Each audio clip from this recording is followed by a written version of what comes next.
Đây là máy hàn ống nhiệt PPR, hàn được 6 cối từ 20 đến 63.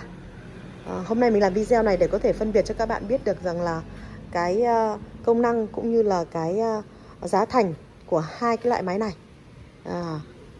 Mình gọi cái máy này máy màu vàng ha. Đây là máy màu xanh này. Thì các bạn nhìn sơ là các bạn cũng biết rằng cái máy màu vàng này là giá thành nó sẽ thấp hơn cái máy hàn màu xanh này. Bởi vì cái máy hàn màu vàng này á, cái hộp này nó chỉ có máy và cối thôi. Nó không có đủ những cái phụ kiện đi theo cùng như là cái máy màu xanh. Cái máy màu vàng này thì cái công suất của nó là 800W. Đó, 800 đến 1000W.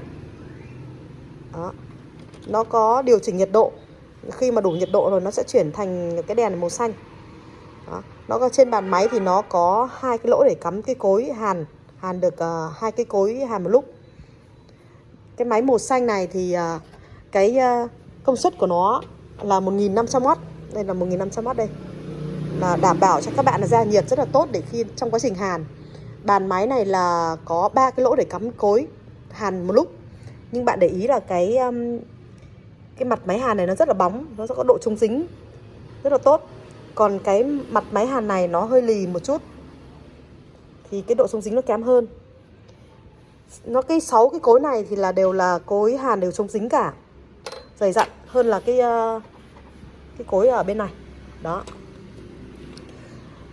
Ở phần này của máy là nó có cái công tắc có thể đóng ngắt cái dòng điện vào. Trong quá trình mình làm nó sẽ là tiện hơn. Nó sẽ tiện hơn cái máy màu vàng. Còn những cái phụ kiện kèm theo của nó thì nó có găng tay này. Đó, găng tay này. Đó. Nó có thước dài này, có tô vít này và có lục giác và có thước nước. Đây, thước nước đây.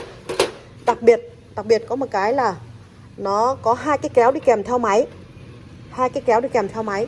Một cái kéo màu đỏ và một kéo màu vàng. Kéo màu đỏ này thì nó chỉ cắt được ống đến 32 thôi. Và nó cũng không được sử dụng, cái tuổi thọ nó không được cao lắm. Nó chỉ được khoảng tầm vài lần cắt thì nó sẽ có khả năng nó sẽ hỏng. Nhưng kèm theo đó là nó có một cái kéo màu vàng này cắt được ống đến ống 42. Thì kéo này thì bền hơn rất là nhiều. Đó. Các bạn có thể là sử dụng hai cái kéo cùng một lúc được. Nên là mình nghĩ rằng là sự lựa chọn về cái máy xanh này nó sẽ là rất là ok hơn. Tất nhiên là cái giá thành nó sẽ nhỉnh hơn cái hàng màu vàng nhé. Thì tùy các bạn có thể là phụ thuộc vào tài chính để lựa chọn để mua, để sử dụng hoặc bán phân phối cho các cửa hàng đại lý nhé.